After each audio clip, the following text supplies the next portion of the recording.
Hey, what's up guys? Jason and CC here. So we're going to talk about our first 2 weeks of the Positively Unstoppable Challenge with DDPY Yoga. Don't know if any of y'all are out there doing this, but great workout. It's not the easiest. It's not your mama's yoga. Exactly. So for week 1, we did lower body, focusing on our hips, backs, and knees, and we did a burnout of our core with doing all of the ab workouts for this week. Right, so Jason had this fabulous idea. I think he got it from his yoga buddies in his DDPY group. I'm just saying. He had this idea that not only should we do abs every single day, but on the final day we should do not 1, not 2, but 3 ab workouts. So we did Red Hot Core Classic, we did Red Hot Core 2.0, and we finished that up with a beautiful rendition of Red Hot Core Plus. It had side planks. It was a lot. It was a lot. When he said we're going to burn out abs this week, he meant let's burn out those abs this week. But I will say that I had a major win in week 1 with our ab burnout. So one of the things that one of the moves that I had sort of struggled with for the last year or so that we've been doing DDPY is inverted table. It is not something, I've never had really good upper body strength that's getting better every single day. But this week 1, I felt so strong in inverted table because I held that sucker up the entire time that I was supposed to. Now, I did not crunch, right? Because that's a task for another day that I'm going to be working on. It's coming, but it was a huge win for me. So I'm super stoked about how week 1 went. And now she holds it up every day, by the way, with inverted table. Right, I've got that. I've got that. So for me, I didn't have any major breakthroughs in my strengths. I ended up getting deeper in my splits and stretches, and if any of you ever seen videos of cheerleaders learning how to do their stretches, that's how I felt. Just think about it, I'm a 30, 36, 37, how old am I? 30-ish, 30-ish, somewhere. Something like that. And I'm a guy who played football, been in the military, never really said, hey, I want to do splits. I saw Jean-Claude Van Damme do it once, and I was like, hey, that looks good. Not for me. So I was just in there just screaming like. He screamed like a baby. It was so and she funny. thought it was funny, but Hilarious. it was nice getting deeper. Do I really care about it? I'm gonna be honest, no. I'm good.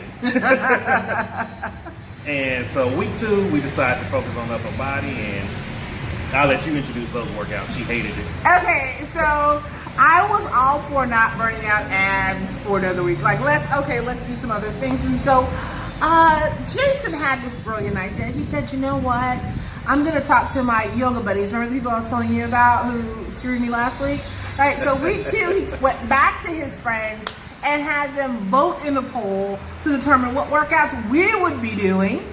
And they dropped the hammer on us with a very long, intense workout with Hayden and shorter but equally intense, in some ways worse workout with the one and only Jim Nades, who, how would you describe him?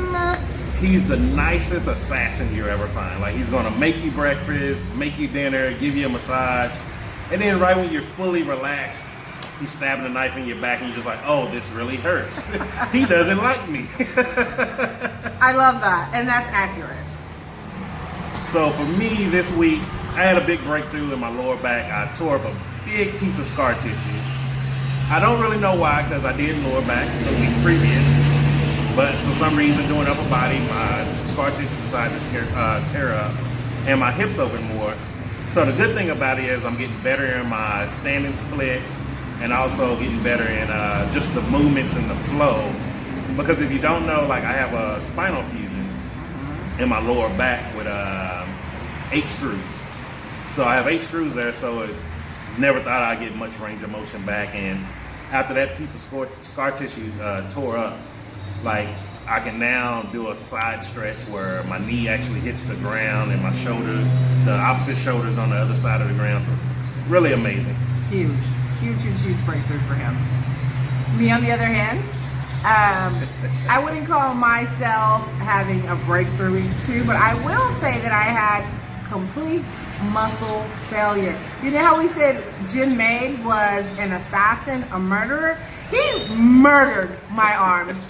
Murdered. My arms were done. So we did that workout on Tuesday. Wednesday we did our next set of workouts. And Thursday my arms were like, girl, if you even try. Like they were all the way done with me.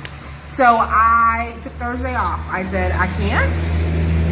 And I worked out, and we switched Thursday's workout to Saturday, and we turned that into an ab workout, right? Because my arms were done.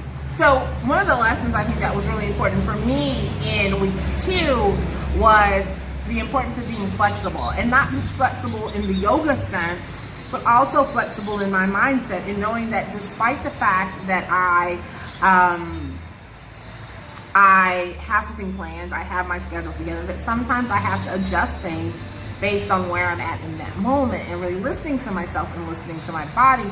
So for me, I guess I did have a breakthrough. That was a huge moment for me, because I do have a tendency to be a little bit rigid when it comes to things like that. But week 2, I would say, was a success. Yeah, it was a successful week. And like you said, like with the mindset, like I'm not gonna lie, I was hurting. That Wednesday when we got up, I was like, I better just get up and muscle through this. But Thursday came and I was done. My arms were like, hey, if you try it, it's at your own risk. And I'm not gonna lie, because like I have an eagle mindset. If any of you know that, the 4 animal traits. I'm one of those that try to just muster through everything, power through it. And I knew how my mindset used to be, where if I would have done it, I couldn't do everything I wanted to do. And I would have been beating myself up all day long. True. So we took the time off to rest, get what we needed, and redid that day on, pretty much made up that day on Saturday. Yeah. So that came in handy. And pretty much it for the workout. That's week 1 and week 2. Week 3 is going to be exciting. Not letting CC know what it is yet. Week 4 is going to be murderous. Hey, you gotta kick it up a notch. Keep building. But we appreciate you guys for watching this video. We would love to hear more from you. Let us know in the comments if you want to know more about our meals, like what we eat during the week, what we eat while we're out and about in town, or just little snacks and stuff we do, because we are plant-based. So, and if any of you are want to know how we do that while we're doing this extreme yoga challenge. So totally, just let us know in the comments what you'd like to see more of. Let us know if plant-based meals sounds like something that you want to hear more about, because we're happy to share our entire journey with you. But, you know, let us know. So don't forget to like this video and subscribe to this channel so you can get more updates and know what else is going on and what this murderous thing Jason seems to be wanting to talk about, and I don't know what that is, guys. So I'm just as anxious as you are. So we will chat with you soon. Don't forget to subscribe to the channel for more updates, and we'll chat with you then. Ciao. Ciao.